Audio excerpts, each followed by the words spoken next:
So hello, everyone. Thank you for joining us today. Welcome to the second last event of the academic year for the Stanford South Asia Working Group. I'm Shubhangni, one of the co-coordinators for the group, along with my colleague Paras. And we wanted to welcome you all to this event, which would be a conversation between our two lovely speakers, Lalita and Sanchita.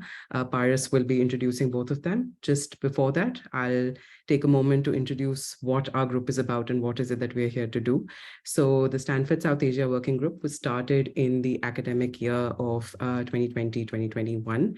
And the aim was to provide a safe community space for students, early career scholars, postdocs, to be able to discuss issues that are important to them of academic worth, as well as the rigors and the life of academia, the admin and logistics of academia that often people don't find places to be able to speak about. We aimed and have been able to do that through a variety of activities, through speaker presentations where students and early career scholars present their ongoing work, through group discussions where the audience is invited to discuss their ideas on a specific theme, through movie screenings and discussion, and so on and so forth. So in that particular endeavor, we have with you, we bring to you a new format, which is going to be an unmoderated discussion between Dr. Lalita Perron and Dr. Sanchita Banerjee Saxena. And to introduce both of these lovely speakers, I will hand over the floor to my co-coordinator, Paras. On to you. Thank you so much, Shubhangini, and thank you everybody for joining us. It's indeed an honor for us to be kind of concluding our series of events with this very imperative conversation about the backbone of South Asian studies across the Bay and across, I would say, the American Academy. For that, we have two lovely speakers. I'll quickly introduce them. Dr. Lalita Perron received her PhD from the Department of the Languages and Cultures of South Asia at SAWG at the University of London. Her monograph, Hindi Poetry in a Musical Genre, Thumri Lyrics, was published by Routledge in 2007, followed in 2013 by the co-authored The Songs of Khayal, published by Manohar. After completing 10 years as the Associate Director for the Center for South Asia at the University of Wisconsin-Madison, she moved to her current role at Stanford in the fall of 2019. And we are so glad that she did. Then we have with us Dr. Sanchita Banerjee Saxena, who works at the intersection of social science, public policy, and business and human rights, where she engages in actionable research in these areas. She's currently the Executive Director of the Institute for South Asia Studies at the University of California, Berkeley, and the Director of the Subir and Malini Chowdhury Center for Bangladesh Studies under the Institute. She's also a professional faculty member at the Haas School of Business at UC Berkeley, where she teaches classes about business, labor, and global supply chains. Dr. Saxena is the editor of Labor, Global Supply Chains and the Garment Industry in South Asia, Bangladesh After Rana Plaza, which was published by Routledge in 2020, and author of Made in Bangladesh, Cambodia, and Sri Lanka, The Labor Behind the Global Garments and Textiles Industry, published by Cambria Press in 2014. And she's also author of numerous other articles, chapters, reports, and research briefs. And we are very excited to have both of them with us today. And off to you both to enlighten us or just share with us some of the things that go into sustaining South Asia across the Bay. Thank you so much, Paras and Shubhangni, and thank you for having us, and thank you for all the work you do. We'll talk more about how you get to do the work you do, how the center kind of what the role is.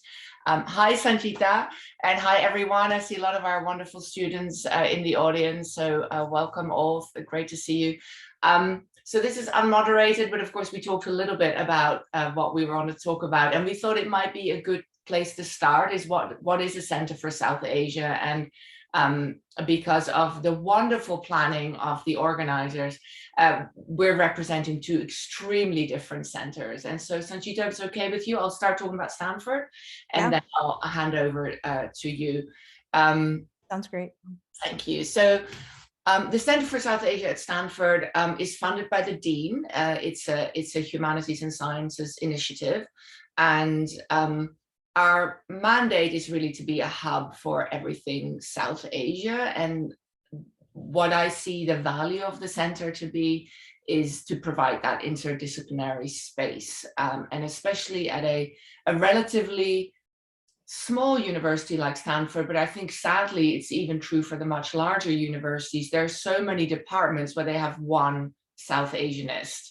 And when the South Asia box is checked, then they're not going to hire another South Asianist. So if you have one South Asian in English, then that's it. You can have 15 Shakespeare scholars, but one person dealing with all of South Asia, and that's enough. And so to provide a space where everybody who works on South Asia come together and where they can find out about each other and work together, that is what I see as the main thing that we do. And of course, that then branches out into supporting students in myriad ways, but that interdisciplinarity, I think, is key.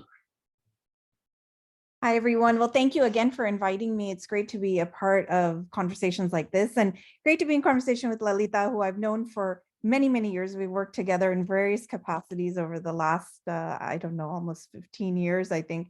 Both of us have been in this space for that long. And it's also actually great to have her in the Bay Area. Yeah, I mean, I think very similarly and differently, Berkeley is, like Stanford, I think our institute, certainly the goal is to be everything, the hub of South Asia, as Lalita said, on our campus, but also even extending that sort of to be, bring various voices and disciplines together, focused on South Asia, but extending that beyond campus. So thinking of the larger Bay Area community, thinking about the US, thinking about internationally, thinking about a role in South Asia. I mean, we have a role in those various spaces. I think the biggest difference, we were talking about this earlier before the event started, I think the biggest difference between us is that we are one of, well, I think now it's 8. It was 6 at one point, then it went back to, I think it's now gone back to 8 federally funded resource centers focused on South Asia in the country. And so that we are Department of Education funded, which does mean it gives us a certain designation, and it does mean that we have certain priorities, which I think is probably a different sense, from Stanford's priorities. We have, for example, there's a big emphasis on promoting sort of K through 14 education, and as a resource center, in working closely with, whether it's community colleges or the, K through 12 teachers, and sort of, bringing in aspects of South Asia to their curriculum. That is actually quite an important part of the Title VI, Department of Education mandate, but also like there's other things that come up. There's a very big emphasis on language study, which is really important, but that's part of the mandate. Also bringing in professional schools and professional school students. We administer the FLAS, the Foreign Language and Area Studies Language Awards. And so all those things I think are in addition, probably are slightly different in terms of I guess priorities, because we have to fulfill those mandates. And sometimes I would say, there's almost a conflict is maybe not the right word, but just differing sort of priorities for what the institute needs to do to fulfill that, and what our faculty are interested in. And so just sort of balancing that sometimes I think is a challenge.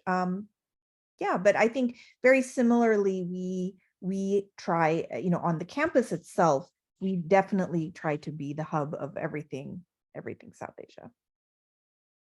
What do you think are some of the challenges to that? Because I mean, at Stanford, we are not actually the hub of South. There's other hubs. And I don't know physics, so I don't know what the metaphor is when you have multiple hubs. I'm sure there's a word for it, but we are a hub, and I think we are very prominent for the people that are attracted to our hub. But there are other hubs, and I wonder what that's like at Berkeley. So I would say, I mean, I've been there for 16 years, and I've seen, so I've been frustrated definitely at certain times where So Berkeley is huge, and it's often the case where, like, they say the left hand doesn't know what the right hand is doing. I mean, early on when I joined, I kind of expected that everything South Asia would be through the institute. Like, that just seemed logical to me. Like, this was the hub, everything would go through us, or we would know about everything. That definitely wasn't the case. And I think I would say, I mean, in this period of time since I've been there, it's like a very deliberate effort to make sure that you are, like, we as the institute are part of larger conversations at the university about South Asia. So an example is when I joined, like a year or so in, I remember hearing later that the chancellor was going to India, and we were not brought in for any of that.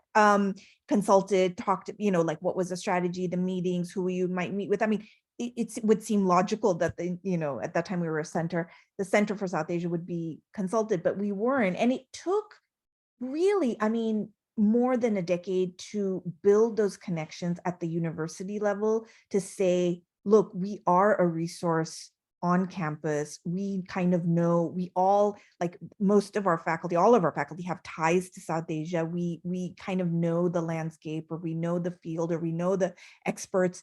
You really should consult us if the chancellor's planning a trip to the region, and I think we have developed that. But again, it took a lot of effort. So it's, as you say, I mean, it's not so obvious that we would be consulted. And I think the other thing is, and we were talking, I want to just get your thoughts on this too. I mean, the fact is, I think our strength is the fact we're interdisciplinary. I always say this to faculty, that, like, you have a choice to affiliate with us. You have to be in your department, but it's a choice to be part of us. And so if you are, that means you clearly are seeing some value, or you're getting something out of it. And I've been very lucky. I mean, our faculty, our core faculty, I should say, have been, just great. Like, they're usually very active, very responsive. We can pull them into stuff. And as centers and institutes are only as successful as those affiliated, including students. I mean, if no one really is part of your events or really cares what you're doing, then you wouldn't have this, right? It's all, we are sort of managing all of that, but like, that interest has to be there. And so in that way, I've been really lucky at Berkeley. I feel like, I see a lot of that, active faculty, active students. But, how has it been for you at Stanford? I mean, is it a challenge? Because I know, like, with the disciplines, it often is, especially in the sciences, it's harder to connect. Yeah, the lack of information sharing is really just both amusing and kind of disturbing. So I find out about South Asia events at Stanford, and Stanford is so small, but nevertheless, I find out about South Asia events, and then people get annoyed with me. Why was that not in the newsletter? I'm like, because I didn't know it was happening. Like, I can only know what I know. And nobody told me that this amazing artist was visiting, or this great politician was, or whatever it is. So if we don't know, we can't promote it. So that's definitely, I find troubling, and it's really just, and I think that's the important part of our roles as Sanchita, and I love doing that, just reaching out, like, everybody, because people also don't know that we exist. So it's not that they're willfully ignoring us. We're not going to tell the center about this great event we're doing. They just don't know that we're there. On their radar, they don't know what we do. And so I do an enormous amount of outreach. I have lots of chais, which is great at Stanford, because you can just kind of walk around and go have your chai. So that is, I do as much as I can to make sure we're on everybody's radar. And on the whole, the response is very positive. Like, people do want us to promote their events, even if they don't want us involved in their events in a kind of a managed way, but they want us to share with our community. I have to just, I've made some notes while you were talking.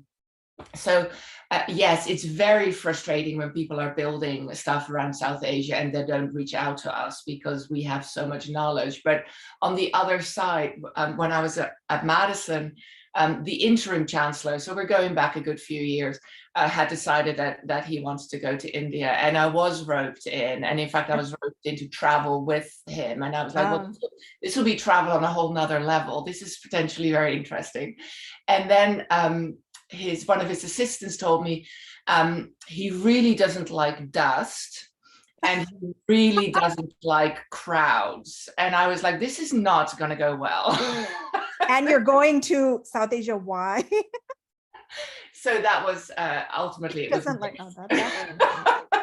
but that was a terrifying moment. Like, this, how am I going to manage that? So yes, what was the final question you asked me? I rambled. Well, I guess, I mean, this idea of interdiscipline, you know, the nature of our institutes, and I think the strength to me, you said in the beginning, and that's always what I say is our strength, is the fact we're interdisciplinary, the fact we're not a department. I think that's a strength, you know, in the sense like departments have their role, the fact that we are not of one discipline, but it's the same way the challenge of getting, you know, I'll just give a very, very quick example, and I'm sure you have, you know, others. I mean, we're doing an initiative we launched last year on climate change in South Asia. You know, of course, I mean, it's such an important issue. The fact we're doing it out of the institute means that we want to make it interdisciplinary. And so we actually, you know, one of our faculty leads is an art historian who looks at climate change, but through art. So, you know, you really get a very much of a humanities perspective, but of course we have faculty affiliated with us who are in the sciences, who are looking at, you know, water and energy and, you know, variety of sort of things, and more more solutions driven, right? And then more sort of, you know, theoretical and sort of an understanding of how we can rethink climate change, you know, so you have a lot of perspectives. There's a lot of opportunity to bring these interdisciplinary conversations around the issue of climate change. And you don't see that much. I mean, you rarely see scientists talking to art historians. But what the challenge has really been that getting funding for this, it is so hard to get funding for interdisciplinary conversations like this or projects. So the art history folks, they have their own stream of funding, but they're like, we're not going to be able to fund solutions driven, you know, that's not in our discipline or our field. The scientists are saying, well, we're not, you know, they don't care how it's portrayed in film. You know, we want to know solutions. Like, so it's so hard to figure out, like that's actually been a real challenge with this, where we think there's such a great opportunity. We put together this like short, you know, description of what we want to do. I thought it was really kind of compelling. And we haven't been able to really proceed as we would have liked, because the disciplines are so different. So, I mean, that's one of the challenges, I think, that happens in reality, even though you go in really well-intentioned of trying to build these conversations. But I'm curious how you've dealt with kind of like interdisciplinary types of themes and how you brought in other departments and disciplines. Yeah, I mean, it's definitely true that, you know, funding is always the big challenge. And you know, of course, it's even harder. You know, you can hide behind being a public university, but and I'm very good at that skill. But now being at Stanford, people just assume there's endless money, and there is endless money. It's just it doesn't come to me because of the way that the center is you know, a small space in humanities, which is already underfunded. And as you say, you can go to well-funded places, but they're like, we're not interested in how dance has informed, you know, diasporic identity and health or mental health or something like that. So I guess what I want to ask you is then, considering these are challenging roles and departments are in many ways where it's happening, because I think that's how the academy conceives of itself, as these silos. Why do we do what we do? What made you choose to do this, rather, considering we both have academic training, yours more rigorous than mine. We'll get to that. No, not at all. Tell me what made you decide to do this job when it has these challenges? Yeah, I mean, that's a kind of a great question. You know, it's always kind of good to reflect on, you know, one's journey. But I suppose, you know, for me, I realized very quickly into my PhD. So I did political science at UCLA, which was a very, very how do you say? I mean, it was well, heavily quantitative, and very just sort of, it was a very intense program. And, you know, I left I finished the PhD, and I was actually really happy with like the skills I gained and the research, and then even actually the quantitative skills. It was good training. But I realized like within the first year, and I think we have a bunch of like PhD students, so maybe I shouldn't be saying this, but I realized within my first year, like, I don't want to be on the academic track. Not that I didn't like, actually found doing the PhD satisfying in some strange way, and as difficult as it was. But I told my advisor, and it was funny because people always go like, yeah, you don't tell your advisor that. I was lucky I had an amazing advisor. But I told her, yeah, I see myself in this, like, the academic track. And, surprisingly, she just didn't write me off, and I actually like finished.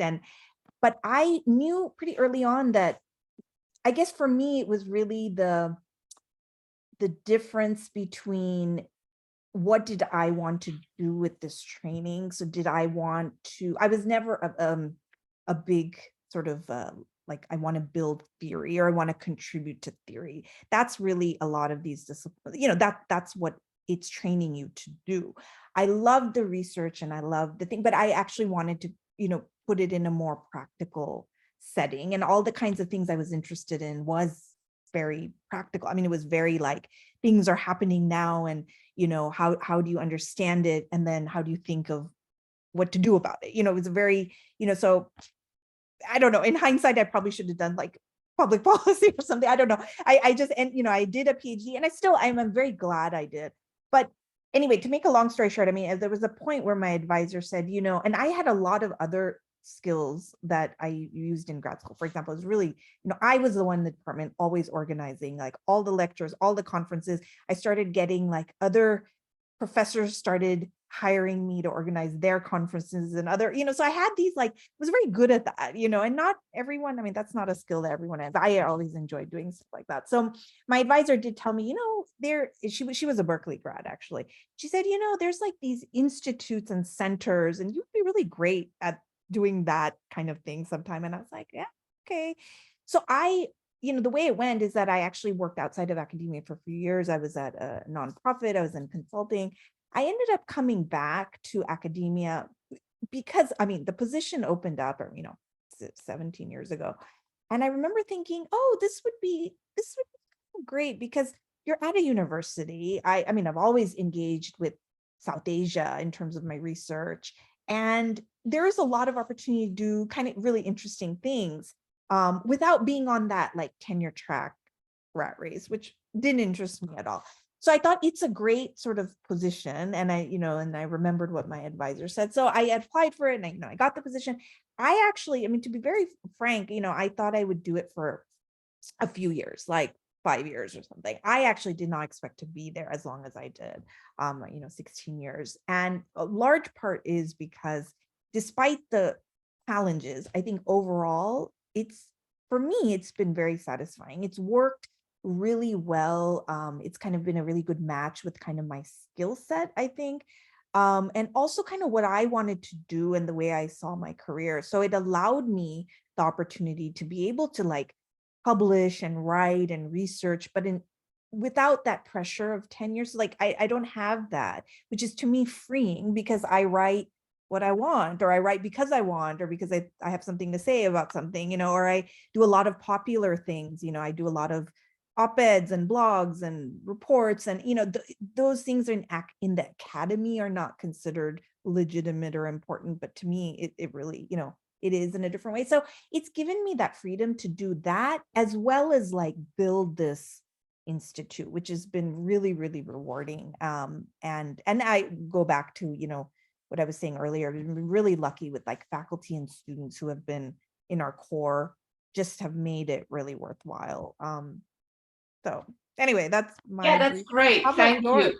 Well, so I made a few notes because I had some memories. So my undergraduate was in religious studies, a well-respected form of learning, and I took an anthropology class in my second or third year. This is at SAWG as well.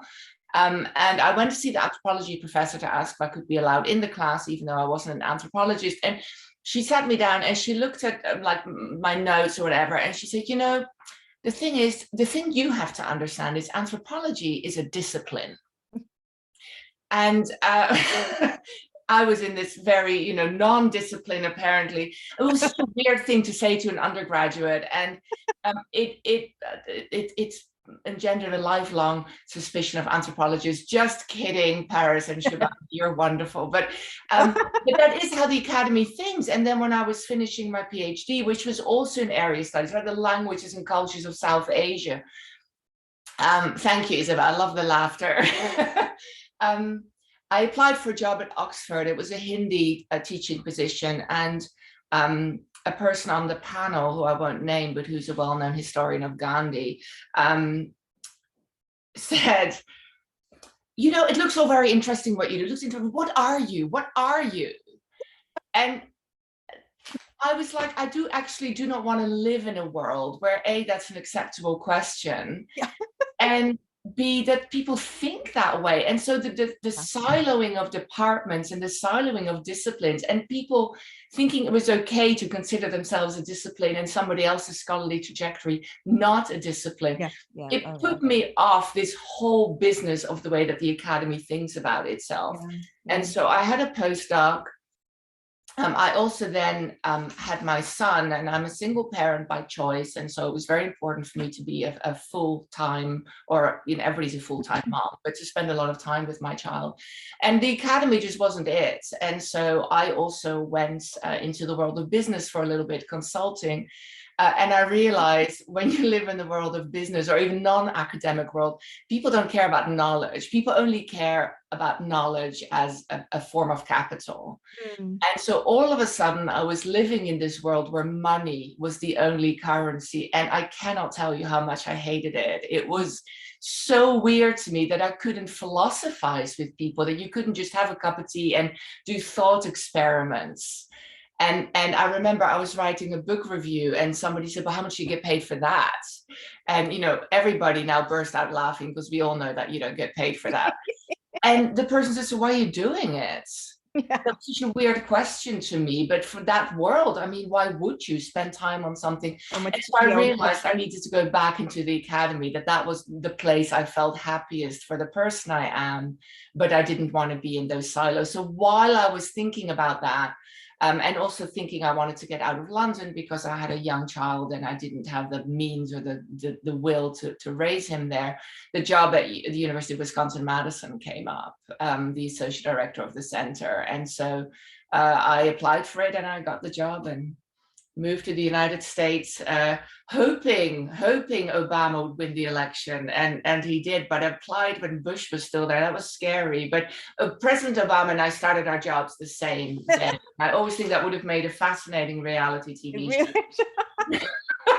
Well, I mean, I think, you know, what you bring up, it's kind of very similar to my, you know, trajectory as well, in the sense that, like, we both see the value of being in academia. We all have academic backgrounds, but we don't necessarily want to be part of the, you know, and I think, I mean, it's great that this conversation is happening. I wish it happened when, you know, I was in grad school. Like, we didn't know, when you're in a PhD program, you typically think there is only one path. Maybe it's definitely in the humanities. In the social sciences, I would say there are people who do, like, go to think tanks. Okay, you can World Bank. You know, there is some, like, definitely, like, economics PhDs do feel like they have other paths. But and so in political science, political economy, you know, I did know a little bit about non-academic, but even in academia, like, that this could be a path. No one really talks about it, and you don't think about it. And to me, I think, it's really the best of both worlds. I mean, I'm sure, Lalita, you've had people who, you know, you come across people who kind of like, oh, I didn't get the tenure track job, so therefore, like, this is a good stopgap, you know, and that's definitely not what you should, you know, like, those are not the people that should be running centers, because you'll be very miserable, because it's not a step to a tenure track job. And I think we have to be very clear about that, because I think a lot of people think that. It's great for people like us who want to be in academia, want to have interesting conversations without, but being free to do our own academic work, and that's interesting, but not be pressured to be in a particular, siloed, as you say, or like being in particular tracks. I mean, I always say, this is a kind of job where I learn so much every day. The majority of the programs we have are not in my discipline. Again, I come from political science, pretty hard social science. We do social science stuff, but it's very different from the background I came from. But I love the fact that I can listen to those in the humanities or professional schools or whatever it is, the types of things they're doing. Majority of the stuff is not things I am familiar with, but I learn, like it's something new. So like I listen to a program I'm sitting in, I'm organizing it, but then I'm also a part of it. And then it's like something new. I mean, how many jobs can you say where you're constantly learning and growing? And I think if that's kind of your inclination, this is like a great job, for that from that perspective. Yeah, I agree. I mean, if we go with Seema, 60% you go forward. And I would actually say for many jobs, that's correct. Like you're not going to love any job all of the time. No.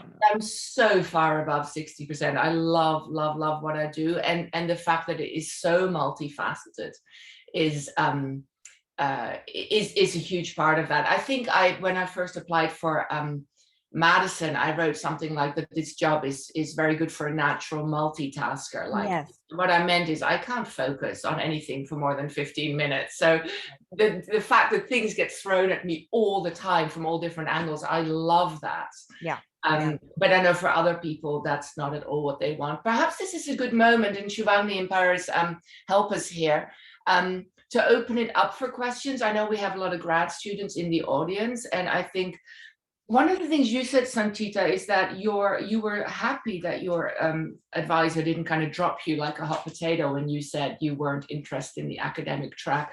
I hear a lot of faculty say, oh, I found out that my student doesn't want to go on the tenure track, thank God, because really? don't exist.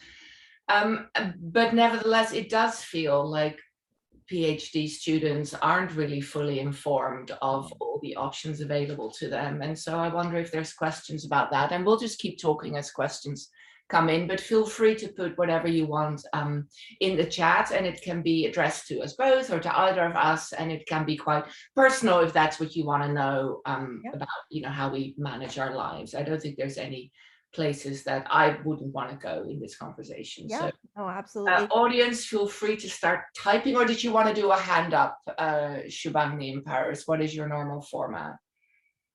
We kind of give both options. So, of course, the most non-intrusive way is to put it down on the chat, and any of us can take it up and read them.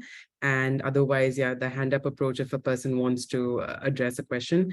I see Rahmatji has his hand up. Would you want to go ahead and unmute yourself and ask your question, sir? Thank you, Lalita. Thank you, Sanchita.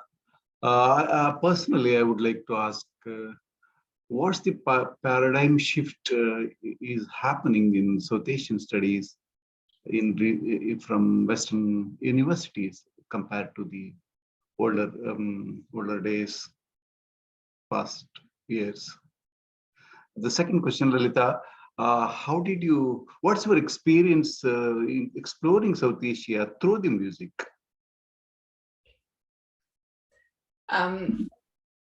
As the second question is addressed to me, maybe I'll let you talk about the paradigm shift, Sanchita, if you're comfortable with that. Maybe you can start. I don't know.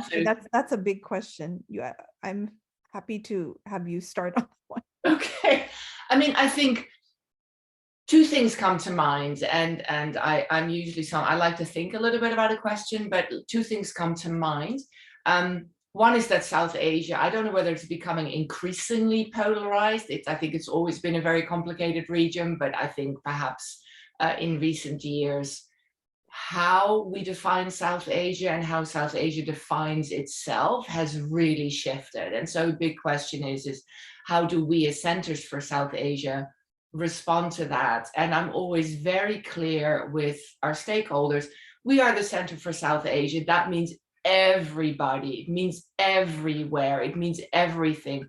And that can be tricky because some people that either do not think of themselves as South Asian, and it's a complicated term, I get that, it's State Department driven, but now it's also just this region of the world, and we know the countries, although Afghanistan and Burma are a little bit on the edges of it in terms of I know that you at Berkeley includes Myanmar and we at Stanford do not, just because of historical reasons. But we know more or less what the region is. And so, people might not like that. People from the region may say, well, we don't want to talk about that particular part because we don't really think that has anything to do with us. And then I have to push back and say, that's not what the center is. And we don't make those kinds of decisions. So that's one big paradigm shift. I think the other one is who gets to call it. I'm very aware of my own positionality. I'm increasingly aware of my own positionality as someone who has benefited enormously from a colonial educational model.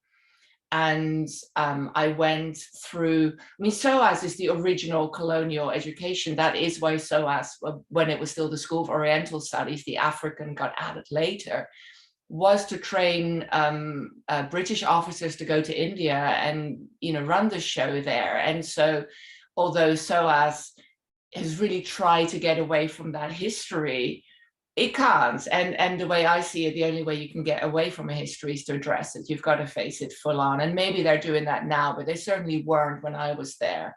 And so it was always kind of like this unspoken truth, and that included that most of the faculty were white, most of the students were white, and then some of the leading organizations within or academic organizations in the United States that research India, that fund India studies, that fund South Asia studies, were really run by white men, and then the diversity became bringing in white women. And I'm now really uncomfortable with that. And that's not to say that that I'm not good at what I do. I am, so I don't have insecurities around that. But historically, we are, I think, now in a place where we really need to address who gets to make decisions about what, and who gets to, we can all have knowledge, and I'm also not insecure about my knowledge, but there are optics for sure that I think matter, and there's positionality. I think we need to be honest about it and say this is problematic. It doesn't mean we can solve it, but we do need to be honest about the history that got us to the point where we are now. And I think that being able to have that conversation is a huge paradigm shift, both within the world of South Asian studies, but also within myself.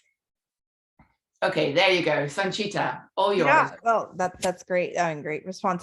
Yeah, I would just kind of add to that and also say that, traditionally, when even South Asia centers across, whether it's in the US or in Europe, it is meant India. South Asian centers is meant India centers, essentially, and they're called South Asia. I think that's one big shift. I mean, that's something I know at Berkeley we've made a huge effort, and I'm very proud of that, that we have truly made it South Asia. I mean, we have the, like the only Bangladesh center in North America. As part of our institute, we have a strong Pakistan initiative. I wish we could do more on Sri Lanka. We just don't have the faculty, and we have a Himalayan initiative. I mean, we've really tried to make it about conversations about South Asia and not just India, which I think, for many, I mean, these things are, take time and years to, so for one example is through the Bangladesh Center, we fund students. And so we have now actually over 10 years, close to 20 fellows we've funded. And these are students who consider Bangladesh a big part of their research agenda. Like they will go to Bangladesh and study Bangladesh, and it will be part of their, they will produce knowledge on Bangladesh. So, I mean, that to me is really exciting. Like if you're sort of, funding it, and then you get a generation of scholars who start working on it. And then, if they're in academic positions, they will have students who will want to work with them, and they will work more in Bangladesh. So, I mean, this is how you kind of develop it. And so to me, that's really exciting. And I think that's definitely a shift. other thing I would say, and I'm just very much agreeing, with Lalita's point about the sort of the colonial history, and also who we value and who we consider to be experts, and who we list, who is an expert on this versus that, in our minds, who we think holds those expertise. But also, I know some of my colleagues in the departments have been working on. So one of my colleagues in art history, for example, he's always saying, I think Lalita, you might have mentioned this earlier. The fact that there's tons of European art history scholars, but like to get that one South Asia art history scholar is huge, and it's like a big step, and it's like a big, and so that it's getting better. It's still, it needs to make a lot of changes within disciplines and departments. Actually, I would say this is also something where I think the institutes and centers help with. We've helped in some cases, actually help try to, impact the hiring in just terms of thinking broadly, so when you're hiring for art historian, somehow South Asia or any of the other regions outside of Europe is like a special, almost like a special category, but like, that shouldn't be the case. So thinking about those in departments of how to bring in South Asia as part of, not just like it's a special thing, but it's part of the discipline or part of the larger conversations, or the, that it needs to be there. I think this is not just the case for South Asia. Colleagues in African studies and Middle East studies and Latin American, they'll say the same sort of things, that in departments, it's very much, Europe is the norm, and then everything else is like special. So I think that's also a thing that, it doesn't answer your question in terms of how you see it's changing. I do think it is changing, but not quite as much as we would like. Yeah, and I think absolutely. And coming from Europe, I feel I'm entitled to say it's hugely overrated. So that's hugely.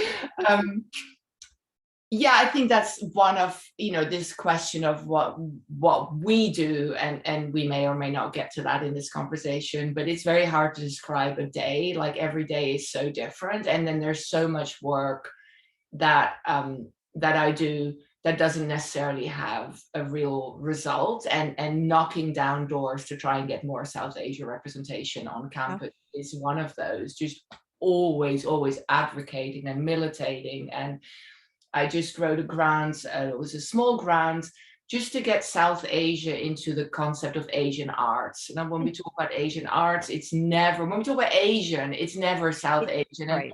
And Ronnie Cheng did this both very funny and very offensive comedy clip when Trevor Noah was still doing the Late Show or the Daily Show, when Rishi Sunak became Prime Minister of the United Kingdom, and Ronnie Cheng was like, people are asking me, am I excited? I'm not. It had nothing to do with me. He's South Asian. He's not Asian. And I was like, well, doesn't that sum it up? So I wrote a small grant to kind of, have South Asia more represented in the Asian arts. And I got the response yesterday. It was like, no, we're not going to fund you, but we'd love to hear more about what you have to say. And it's like, do free labor. Free labor, yes. Yeah. Give us your advice. And I will do it because I care, and people know this, and this is the real kind of the problem of being in the humanities. If we're not in it for the money, right? Nobody on this call is here because we think we're going to make a ton of money doing this work. And so when I got this email saying, would you like to do free labor? That's not what it said, but essentially, of course, I'm like, well, I'm not going to do that, but I know I will, because who else is going to do it? And it's what we do. So that's that. Just to go back to Professor Tariq question about music. So we can talk about this more privately, but the question of my work, so that's really a question about my work, which is about the kind of the history of certain genres and how their song text. My work's really on song text. I think looking at how genres changed over the years, going, from before into post-independence, South Asia, although my work is on India, is almost like a microcosm of the larger region, in the way that the history of music has been rewritten to make it religious, to make it Hindu, to make it middle class, to make it patrilineal. This is exactly what we see happening in the region right now, but certainly post-independence. And so I do actually think that if you look at music and musical texts and musical forms, and dance is part of that too, it says a lot about how that really should have alerted us to what was going to happen to the broader region, because it was already happening right there. So I think that's the value of my work. And thank you for the question. And as I said, I'll be happy to talk to you separately as well. If I may jump in just to make sure, like certain things that I think both of you would be fantastic to speak about. You both spoke about your respective journeys. If derived from that, or even objectively, you could tell us, what does it take to be in the positions that you are? For instance, maybe starting with the basic, is a PhD necessary? Like, your research experiences have definitely allowed you to personally navigate through what you wanted to do, intellectually what you were interested in. But when it comes to the specific positions, aside from your respective positions, what does it take? What are the skill sets for someone maybe who's aspiring to be in these positions? What's the kind of academic and non-academic training that would be desired? And on the other side, how long do generally people, I mean, are these positions that are transitionary? Sanchita, you spoke about, I mean, you've been at this position for 16 years, even when that was not intended. How is it that generally these positions are crafted or structured across these centers and institutes? Are they meant for long-term retention, or are they meant for, people a stop on the way with, individuals that have similar aspirations to both of you? So if you could just give us an idea about that. Yeah, I'm happy to respond. Yeah, I mean, great questions. I think, just the second part I can answer first, which is that for most of my colleagues, I tend to see that, they're in the position for a very long time. So the turnover, I think, is very low. I don't know, Lalita, if you have a different experience. I mean, a lot of times people, if given everything else is working well for you, like your colleagues, and it's not super onerous in terms of just navigating everything, and you generally like the job, it's a great job in many ways. And like we had mentioned earlier, just working on an academic, working on a university campus, or just being around students, or all those kinds of things. If that, it's many ways a great job. So the turnover is not a lot. I mean, several of my colleagues, actually, they have been in these jobs for decades. They most likely will retire. So in fact, when I got in the job, it was like, oh, I know that this doesn't, those opportunities are fewer. That's kind of my experience, I'll say that. And then in terms of, so it's a great question to ask. I mean, like, how does the PhD sort of come in? I really think, so okay, there's two things. I mean, I think from the institutional point of view, a PhD, is it necessary? I do think it adds a certain, I suppose, gravitas to the position. I think it does allow you to, you have an idea about the field, even though I'm assuming, same for both of us. I mean, we very, very, very small percentage of the actual content is related to our field, but you have a broader sense of the field. You have an idea about, you have sort of contacts, connections, you kind of know how the academic thing works. I don't know. To me, a PhD is quite valuable. I think and for certain positions, it is actually required. But even if you take that out of it, I think it is valuable to have those kind of conversations. You can interact with faculty in a certain way. Could you do it if you didn't have a PhD? Yeah, sure. I think you could. But I think it does add to sort of bringing in some knowledge of the field itself into the position. To me, that is something important. Now, on a personal level, where I think it comes in, it distinguishes you. So both of us, Lalita and I, have similar sort of, we have research interests that we've continued. It distinguishes you from being, by no way by saying this do I mean it as a put down, but you can be an administrator, or you could be sort of, it's like a more well-rounded position, I think, because what I felt is, so one of the practical things is I feel like, these positions is not a lot of upward growth. That is one thing, being outside of academia in your business and other things, you're always looking for the next, how am I going to advance? Here, it's not so much, the advancement is a little different. What I would say, what I learned is you could advance not necessarily upwards, but more outwards. And I think a PhD allows it. So like, for example, when I added teaching to what I was doing, to me, that was advancement in the sense that I added another component, but I could only do that, because I had a PhD. Or when I write, or when I take fellowships, or when I do other things in my field, in addition to managing the center, I think it sort of allows for a more comprehensive career. To me, that's been more satisfying. To be very honest, if I just did the administration, just that, would I have been in this position for this long? Probably not. I don't think I would have been satisfied just administering. To me, it's part of the whole thing that's made it worthwhile. But that's, I don't know, but Lalita, Yeah, no, for sure. Everything you say, and I feel, is the PhD necessary? Should be put on a t-shirt, and we should all walk around wearing that t-shirt, because the question itself already, like, you wouldn't ask anyone and it's not at all to criticize the question, but I think the question itself shows how the academy thinks about itself.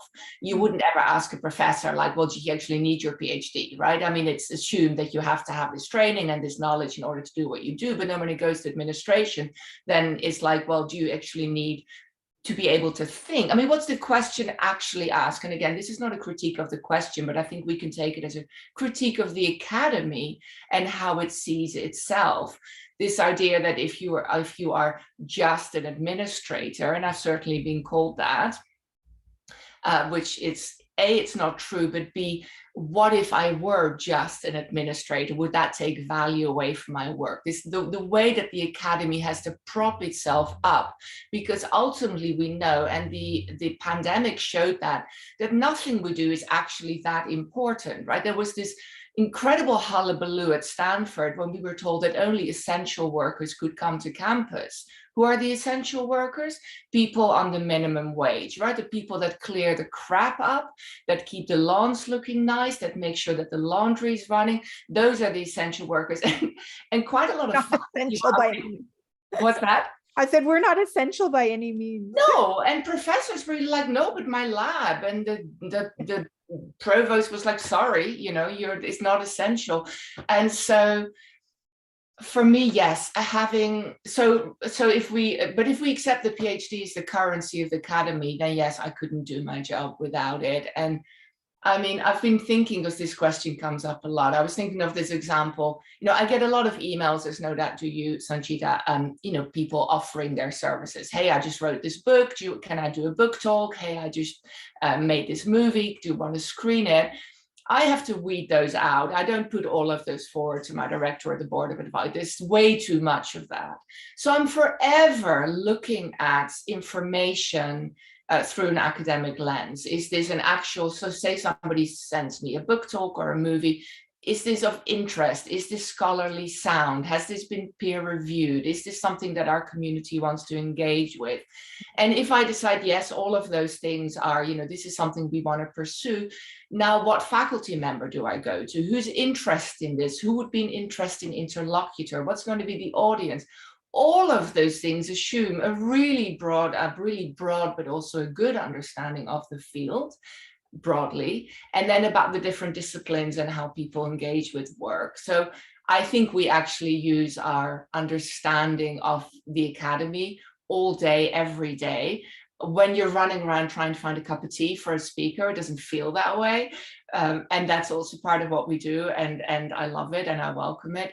But I'd say this job is, if we didn't have PhDs, and I know there are associate directors who do not, I think they rely on their faculty much more. I think the faculty can dump way more stuff on us because we do have that training and we do have that understanding of the field. So that would be my response. Yeah, I totally agree. And I mean, there's many situations where both of us, will introduce the speaker, will moderate the event, will present on conferences. I mean, it's a different type of engagement, I think.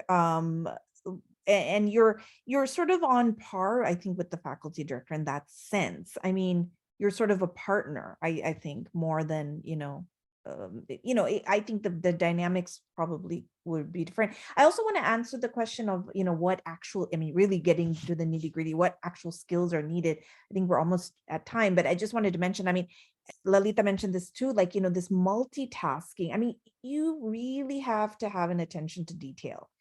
It is constantly like you're jumping from thinking about a speaker and an event to like a financial issue. Berkeley maybe has this more than Stanford. It's like someone complaining their payment didn't come through, and it's like some process that you have to make sure you have to find that, to like working with a high level donor who may be giving you money, and then you're writing, you're doing a grant report, which, actually in the next hour I have to do. So like, I mean, it's literally like you're switching from different things. You have to enjoy and be able to, I mean, that's a skill. Not everyone has that skill, and it's totally fine if you don't have that skill, but like you really need it for this position. I always tell people that, like, these are certain skill sets that, for me, what I realized in grad school, it really matched with, I had a lot of almost, I would consider them non-academic skills, because a lot of people in academia, and certainly the academic training, but just generally also the people who tend to go into academia, they actually look down upon this. Oh, I hate organizing. Oh, I hate doing these events. I hate like doing conferences. I actually loved all that. So it was a really nice kind of fit for me. But, to be very honest, if that's not your thing, then this is really not the right position, because it is so detail oriented, so much multitasking. It's not the type where you're like focused on your research and your writing, and you're like having this tunnel thing, and you're working on your own for the most part and getting these things done, and that's the other thing. I think, you have to be a real people person. I mean, that you're dealing with people all the time. To this question of this being the stopgap, I mean, there are for sure associate directors who took this job because there wasn't something else available. They hate it. They hate this job. If you want to be on a tenure track, do not go into a kind of managerial, administrative. You will hate it, and you'll probably be bad at it, because those two kind of go hand in hand. But more than anything, you'll hate it. In terms of career, I'm very aware of the fact that if I want to essentially earn more money, because there's no way to go in this job, right? It is what it is. And so we can broaden out. I can make my own job. I can add things. I run the podcast now, which is the absolute highlight of my life. I love it so much. But if I wanted to go on a different track where I could really start, going up, I'd have to give up South Asia. I mean, that's the reality of it. I'd have to go into a different school or go into the dean's office, and I'm not prepared to do it. I may at some point be prepared to do it, but that's the trade-off. I love what I do because I'm around South Asianists all the time, and that's worth so much to me. So as long as I can survive, which is a little harder in Stanford than it was in Madison, but just because of the cost of living, nothing else, there's no reason for me to really think about that. But if you're super career driven, then again, this job is not a stepping stone to anywhere else. You can just work within the limits of what it is. Thank you so much for that. And I think we're at time. So I wanted to just ask the audience members if there are any last very pressing questions, because this is a great opportunity to speak on these. I mean, we've learned so much, and both of you have been so generous with your telling us about your experiences and really how you've gone through the different rhythms and continue to do so in sustaining South Asia across the Bay at Berkeley and Stanford especially. So while I guess like if anyone has last questions, I would take a moment to offer a vote of thanks. First, of course, to Lalita and Sanchita. Thank you so much for agreeing to be a part of this, taking time out of your extremely busy schedules. And really just telling us so much about your life. I think I can definitely not just speak for Paras and myself, but for all of our audiences that this was an extremely engaging, lovely, just sitting on your seat and not leaving for an hour kind of a interaction, which was both entertaining and deeply stimulating. Can Secondly, I just say, before people start logging off because we're at time, if anybody wants to reach out to me and just kind of, and I'm sure it's the same for Sanchita, because this is what we do. We're here for everybody. And so if any of the audience members or somebody who's thinking about this, who just wants to hash this over a little bit more, shoot me an email, get in touch with me. I'm very happy to discuss career options, always. There is so much life outside of the tenure track, so please remember that. Absolutely. I put my email in the chat, so happy to engage. I'll do the same. Yes, thank you. So next, we would like to thank, of course, the Stanford Center for South Asia for helping us, supporting us, this particular platform so that we can organize such events and bring more conversations like this to you. So again, Lalita, thanks to you, double-fold thanks to you for helping us through this. Thanks to our audience members for taking out the time from all over the world across different time zones to be with us. And definitely thanks to my co-coordinator, Paras, for being an amazing colleague and really helping in all aspects of crafting this talk. We will leave you with just announcing our last event for the academic year, which will be a presentation by Paras Arora, and they will be contemplating and speaking on a different ethnographic method that they have been developing and using extensively through the course of their ongoing PhD research, which is on autistic adults. So this is about ethnographic drawing as a method, as a research method for while going through and through different field experiences and then dealing with research topics such as these. So for that, thank you all and wishing you a great evening or day, whichever part of the world you are in, and hope to see you at our next event. Thank you so much. Thank you. Thank you.